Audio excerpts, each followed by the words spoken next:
Alec was a 22-year-old immigrant who launched his very first online business that did $700,000 in just 3 months. The wildest part is he started the company back in college with a co-founder and zero money. We launched it in March, and by the end of March, we have almost nearly half of our school signed up to use our product. And so that was our first kind of like, whoa. At that point, we're like, holy crap. I tracked down Alec in one of the coolest offices to dive into his entrepreneurial story and learn about the mini bumps he had along the way. Every time I wake up, like my neck sore so much, I ended up just like putting these two beanbags together and just gonna lie down and sleep. For example, in school, he couldn't even land a job despite interviewing with hundreds of different companies. And as international students, we face immigration, visas, and legal issues. How many did you apply to, you think? Applied to over 500. So to avoid getting kicked out of the US, he decided to start his own business with a college friend. They spotted a gap and built a quick solution, which landed them as a top 4 product on Product Hunt and with interest from a venture capital firm. In this video, Alec breaks down exactly how they went from zero to $700,000 in just 3 months, all the specific tools, resources, and websites they used and recommend for other startups, and scrappy ways to use a tiny marketing budget but still blow up and get tons of customers. We closed and we screamed, yeah! Like Right. we made it. Okay, we're downtown. We're about to see one of the coolest offices in all of downtown Austin. We're gonna meet Alec and tell us more about how he started it. Mitchell, There he is. How you Alec, doing? what's up, boss? Good to see you. dude, thanks for making the time. Dude, this is cool. I like the office. Welcome, and Nice. let's explore the office. Yeah, I'm Alec. I'm the co-founder of A4i. I turned 23 this year. I started the company a year ago when I was 22. And what problem does your company solve? A4i is a research workflow platform that helps researchers manage all of their citations, references, research papers, and conduct very easily literature reviews using AI. Is this academic research? Is this business research? Like what type of research? At the core group of customers we want to serve is academia researchers, PhD candidates, students doing masters, or even professors and postdoctorates. You were a top product on Product Hunt, a top product on AppSumo, and now you just got venture capital backing. How did this all start? Honestly, it started as a student project. I was still in school last year.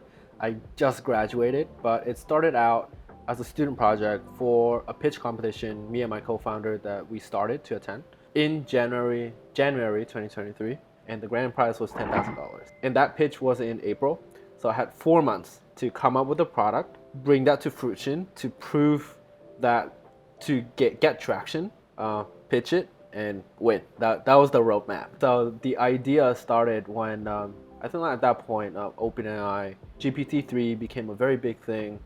Around like January of last year. So we kind of just sat down for 2 months, let's just learn the technology. Let's create multiple different variations of the product in different aspects. So the first shape of the product, it was actually called Code Assist AI. I want to leverage AI technology, in this case OpenAI's, to help students have an easier way to write code to help them with their economics and data science projects. And then moving forward, let's expand this further.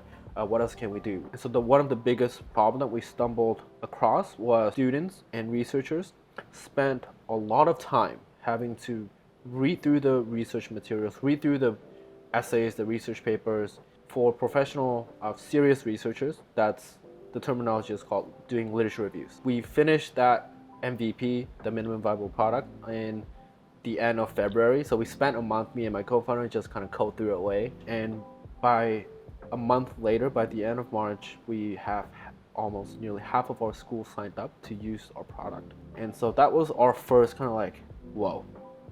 We didn't expect that at all. We set a goal, like we want 100 users to sign up and use it. At the end of the month, we have like over 500. And that was like around half of our school, because we have a very small school. Keep that in mind. And so at that point, we're like, holy crap, what was it supposed to be like? I don't know. This should have been just a student project. It triggers something in you that kind of like, you're bringing real value to users, students, and researchers in that moment in time. I was like, wow, okay, let's keep going. Let's keep the momentum up. When did you first come to the US and get the idea that you wanted to do a startup? I first arrived in the US in 2019 to come study in the US. at Lawrence University. It's a very small liberal arts college based in Appleton, Wisconsin. And as international students, we face immigration, visas, and legal issues. Like to be able to maintain, to continue staying in the U.S., had to get a sponsor or like an employer. I continued applying to jobs. I couldn't even land an interview. How many did you apply to, you think? I applied to over 500, I think a lot more, probably in the thousands. I lost count. The way I did it was just hustle. I worked multiple jobs, probably like 3-4 jobs all at the same time. And I also did some summer internship. One of the biggest jobs I take pride in is a student tutor. And so we won our university's competition. What happens at the pitch competition, and then what? At that point, I was actually very ambitious. I had 2 startup ideas. We somehow made it through, and I got both ideas to the pitch competition. And so the pitch happened. We lost both ideas. Oh, no. Like 4 months of hard work where both ideas lost out the window. Devastating. Sure. So I couldn't get a job to be able to continue to be in the US.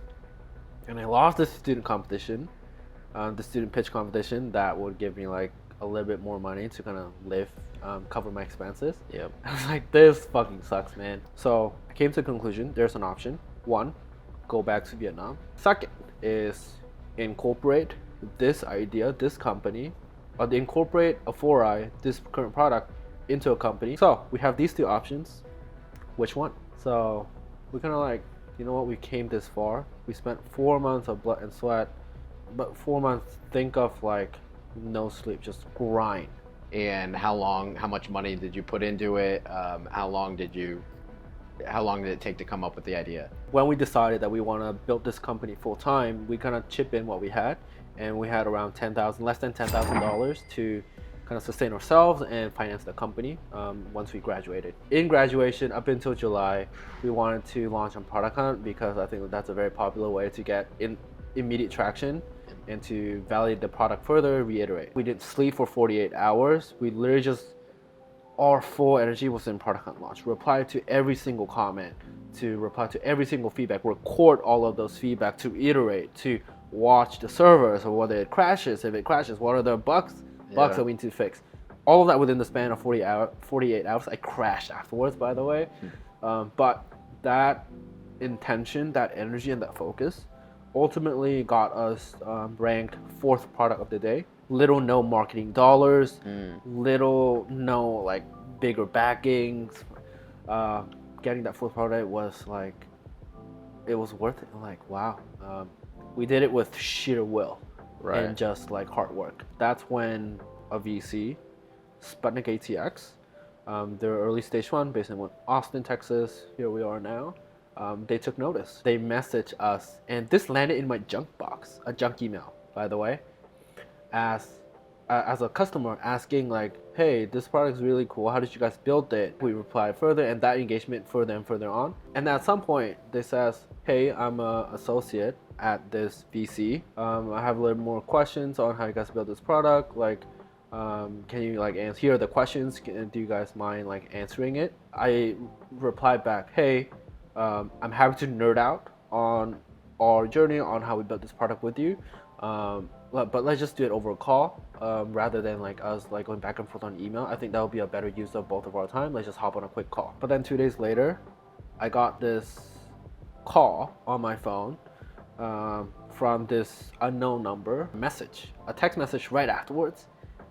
And it says, hey Alec, this is Sputnik. We want to tell you guys that you guys are in. Please call us back when it's convenient. Nice. I was stunned, right? And I showed it to my co-founder, and we were like what the heck? Yeah. And we just called the number back, and it was the managing partner of Sputnik ATX. He just gave us like a quick congratulations and a rundown. Hey, you guys are in. We'd love to accept you guys into our accelerator program and write us our very first investment of $100,000. And we're like keeping our cool, like, oh, like this is great news. Thank you so much. We look forward to starting the program and coming back to you guys' office and work with you guys to grow the company. Like, thank you for giving us the opportunity. We closed and we screamed, fuck yeah! Like, that was like we made it moment. Yeah. But at the same time, like now it's not a made it moment. Right. Because getting that funding is the turning point. Okay, we're getting serious. Like honestly, we were laughed at, we were made fun of, people doubted it. They kind of give us an office to work out of. So Mitchell, this is our kitchen. Nice. We have a bunch of snacks over there.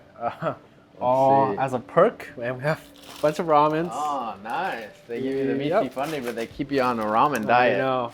We have like, if we like continue down, we have a bunch of meeting rooms where we kind of like have if we're on an investor call or just meeting clients. Right. And this is where our office is. A big bookshelf where we're gonna store all of our books that we read as founders. Yeah. A lot of teachings on how to build companies and all of that. Can you pick your 3 favorite books or the 3 books that have impacted you the most? The first one is the mom test. Honestly, it taught me how to properly interview all of our users, and it taught me like the number one rule actually is to never talk about your product and actually just start with tell me about your day-to-day in your work and what do you do, and then from there you can kind of pinpoint into the problems and guide them into the areas that you want to talk about. Right. Make it about the user and their Yeah. day, not about you Yeah, and your product. never pitch, Right, never right. pitch your product. Okay. Yeah. Mom test. I think the next one's gonna be digital for marketing. It gave me like a very comprehensive list and instructions on and explanations on all different types of marketing tactics, and actually gave me helped me choose the first 5 marketing strategies that I put my first $5,000 in. Yeah, last one I think I'm just gonna go with Get Backed. Get back. Okay. Yep. What'd you learn here? Get Backed gave me the exact recipe how to build a pitch deck that helped me raise over $500,000 in venture capital funding. Yep. Wow. So, gotta read this to build a really awesome deck that attracts VC's attention. Show Shudoc, them. Phil Knight, gotta read it. This guy went through so much struggle. I haven't been through as much compared to this guy. I can still keep going. Right. Go So this is where I work over there, and that's where I sit. I work, I don't know, 100 hours a week, as much as I can. And then here is where we do our daily, weekly meetup This is cool. between us and our investors. So the view is always fantastic. We can see the river right down there. You guys are right there, and then there are other startups in the same program that are here as well, or you guys are just the only ones in here? And so right now it's just us, but sometimes like we have other portfolio companies do drop by. They work here. Right. But since it's a Friday evening, Yeah. everybody's gonna. It's just Yeah. just him and his Just me. co-founder over there, Just me, yeah. grinding out here. We love to see it. That's what you gotta do. Yeah, yeah. Okay, cool. Could we maybe see the where you take your naps? Sure. Let's go. So it's actually right back over there. Right. So let's. Go ahead. Yep. So this is the room. Look at this. Yeah. All right. So act as if like it's a long day. You're just gonna go grab a quick nap. Which one do you go on the floor? Or where do you go? Oh, okay. So at first I usually use the hammock. Yeah. But every time I wake up, like my neck sore so much, Yeah. I ended up just like putting these 2 beanbags together and just gonna lie down and sleep. Okay, sweet. I think we have what we need. Do you want to give your co-founder a shout out and have him wave? So that's my co-founder right there. He's just working, coding away as usual. Nice. I think he's wired in, as Mark He's Zuckerberg he's said wired it. in. When you're first hearing about AppSumo and this deal that Alex is calling you, telling you about, what are you thinking and like what's going through your head? At some point, we reach a plateau. Like I do run out of leads or potential customers that is willing to spend 5 minutes of their time to talk with us. And so AppSumo came out of very good timing of us like running out of people to talk to. Is AppSumo and the users from AppSumo called Sumo Links, right? Is that how you guys call it? Yeah. Sumo Links are notoriously known for being very active and engaging to the products that they like. And so we were like, that's what we wanted. And we chatted with, I think, Alex from AppSumo about how we can do a partnership together. Like, hey, can we partner? Like, we have this product. And I think we came to a conclusion. We finalized a partnership that to launch on AppSumo, put us in front of all these users, and that's how we started the feedback loop. And so let's say when a user buy our product, after like a week a month and 6 months, like the 1 month mark, 6 month mark, we would send out like an email to ask them for feedback, to ask them about, hey, how's the product's been working for you? Like, is there any way that we can improve it? And we ask the right questions to get that feedback. So there's a lot of mechanisms in place that make it very easy for a user to give us feedback. And I don't find that many companies that does that. So I think like that's one of our advantage to be able to continue that reiteration cycle. It blew up more successful than we ever thought and dreamed of. And yeah, so the revenue side, like top 10 hottest selling products, $700,000 in revenue, that was a subsidiary goal. But I think like that kind of like, I think there's another lesson right there. Like when you don't focus on revenue and focus on building the best product and customers, the revenue actually comes to you. Yeah. And yeah, I didn't realize at that point. How do you think about the importance of getting customers and then incorporating their feedback into the product? Yeah, well, I think at the end of the day, right, any company that offers anything, whether that's a product or a service, has to bring value. And as a startup, that's the mission. We need to find an idea that brings enough value or create enough value and solve a real problem for them to pay us. And so for us as a young startup starting out, we are in the process of exploration to build a solution that's worth offering to all of our customers.